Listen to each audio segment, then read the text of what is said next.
In 15 minutes, Anna Marie Tomlinson will sit down to eat with her family. That's one of our favorite vegetables. But lunch preparation, at least at this house, comes with a bit of a challenge. The tap water is for washing, not for drinking, and that's Anna Marie's rule. We don't drink the water here in Rio Linda Why? because we believe it's contaminated. She hasn't had one sip from her sink in 5 years. It was then, Anna Marie says, that she learned she was the 4th Rio Linda resident on her block to get cancer. Do you believe you got cancer from the water? Yes, I do.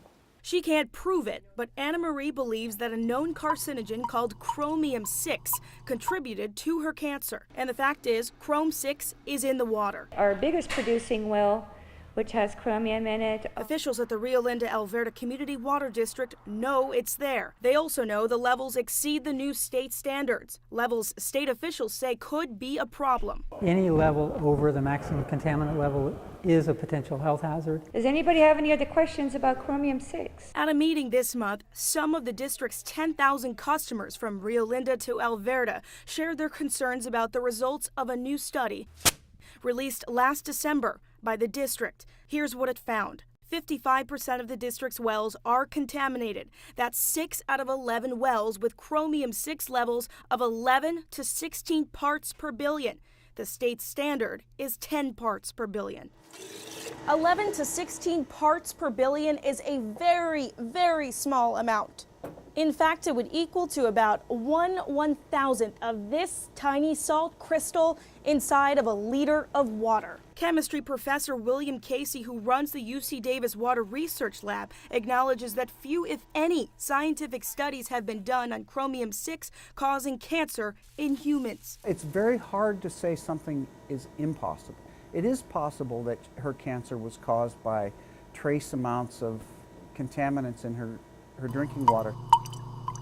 But statistics, Casey says, indicate it's highly unlikely that small amounts of chromium-6, even consumed over many years, can cause cancer. Yeah, here you go. In his lab, chromium-6 looks something like this. That's Chrome-6. It's sitting in a vial we can't open, but in the ground, it's invisible. Chromium-6 is a form of chrome, or metal, naturally present in soil across California.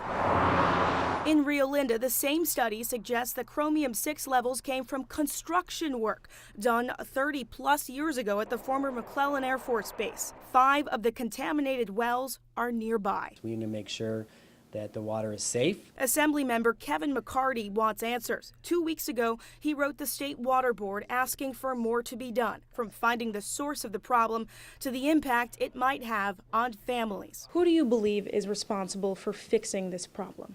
If it is the federal government over there at the Air Force Base, we need to make sure that they're held accountable to get the water cleaned up. It's been a long road. Anna Marie's cancer has been in remission for 3 months now. What do you want? I want whoever's responsible to take the responsibility, clean up our water. I want my grandson to be able to drink safe water someday. That day, she says, is far away. Until then, veggies are no longer homegrown. Her lettuce goes unwashed. And the tap water always goes down the drain.